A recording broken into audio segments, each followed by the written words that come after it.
بسم اللہ الرحمن الرحیم۔ محترم ناظرین، سامعین کرام، السلام علیکم ورحمۃ اللہ وبرکاتہ۔ محترم ناظرین، کیا آپ قرآن کریم کی بنیادی معلومات حاصل کرنا چاہتے ہیں؟ تو آئیے آج کی اس ویڈیو میں ہم قرآن کریم کی بنیادی معلومات حاصل کرتے ہیں۔ ہمارا سب سے پہلا سوال ہے، لفظ قرآن کے لغوی معنی کیا ہیں؟ تو اس کا صحیح جواب ہے بار بار پڑھی جانے والی کتاب۔ یہ قرآن کریم کا لغوی معنی ہے۔ اس کے بعد ہمارا دوسرا سوال ہے، قرآن پاک کس زبان میں نازل ہوا؟ تو اس کا صحیح جواب ہے قرآن کریم عربی زبان میں نازل ہوا۔ پھر ہمارا تیسرا سوال یہ ہے کہ قرآن مجید کا نزول کس طرح ہوا؟ یعنی قرآن مجید کا نزول کس طرح ہوا؟ تو اس کا صحیح جواب ہے کہ قرآن مجید کا نزول وحی کے ذریعے سے ہوا۔ پھر اس کے بعد ہمارا سوال ہے، قرآن مجید کس کا کلام ہے؟ قرآن مجید کس کا کلام ہے؟ تو اس کا صحیح جواب یہ ہے کہ قرآن مجید اللہ تعالیٰ کا کلام ہے۔ پھر اس کے بعد ہمارا سوال ہے کہ قرآن پاک کس پیغمبر پر نازل ہوا؟ قرآن پاک کس پیغمبر پر نازل ہوا؟ تو اس کا صحیح جواب ہے کہ قرآن کریم ہمارے پیارے آقا حضور اکرم صلی اللہ علیہ وسلم پر نازل ہوا۔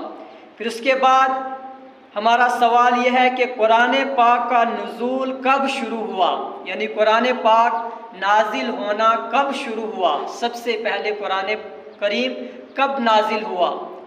کب اس کی شروعات ہوئی؟ تو اس کا صحیح جواب ہے قرآن مجید کا نزول ماہ رمضان المبارک کی ایک مبارک رات ہے۔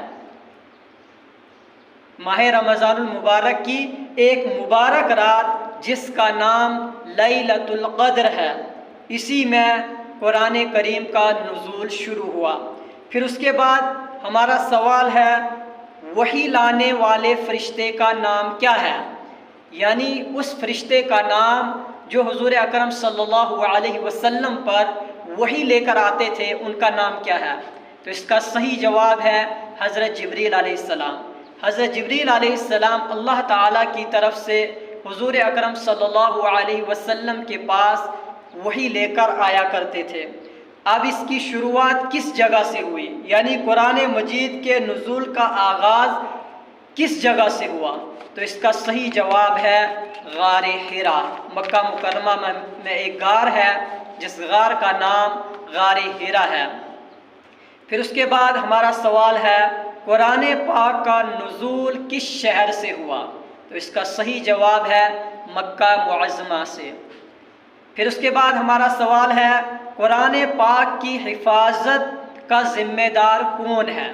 قرآن پاک کی حفاظت کا ذمہ دار کون ہے؟